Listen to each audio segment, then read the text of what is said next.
The mattress stitch is a way of seaming two pieces together, probably the most common way that we seam two pieces together with a tapestry needle. I'm going to show you first how we seam side-to-side pieces like this, which is how, for example, you'll see that when we sew up the side seams of sweaters. So this is what it looks like.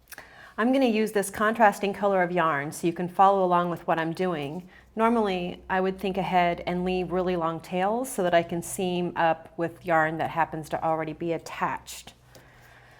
So first thing I'm going to do is I'm going to attach this yarn and leave myself a bit of a tail so I can weave in the end.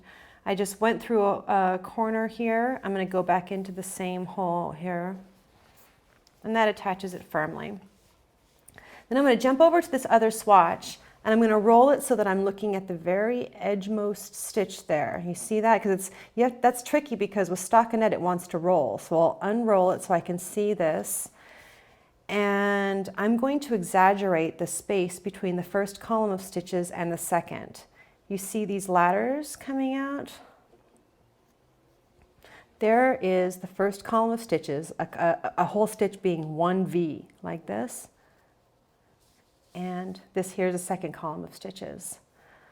I'm going to take this needle and pick up two ladders between the stitches, like that, and pull it through.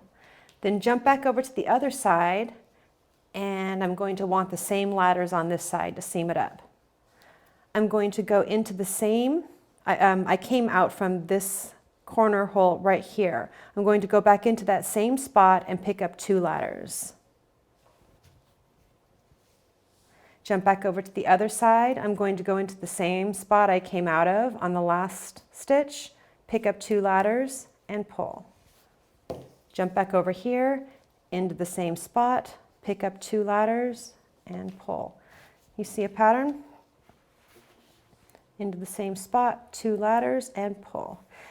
And when I'm doing this, I'm leaving this especially loose so that you can see how it's coming together. But when I'm doing it, I think it's pretty fun to leave it loose so that I can have this magic moment where I pull it and it all comes together and it looks so awesome. You can't even see the pink yarn and it's seamless from one piece to the next. Isn't that great? It's magic. And there is a pretty significant ridge on the inside, but it's kind of worth it for how good it looks on this side.